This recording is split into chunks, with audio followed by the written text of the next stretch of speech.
NSS ইউনিটের পক্ষ থেকে অ্যান্টি ড্রাগ অ্যাওয়ারনেসের উপরে একটা র্যালি করছি।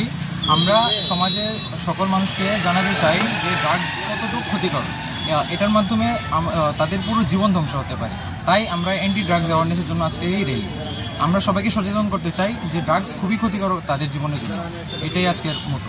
র্যালিটা কোন কোন দিকে পরিক্রমা করবে? র্যালিটা আমাদের স্কুল থেকে বের হয়ে কোহিনুর কমপ্লেক্সের সামনে দিয়ে গিয়ে নিপেন চক্রবর্তীর সামনে গিয়ে এসে আবার আমাদের স্কুলে শেষ হবে।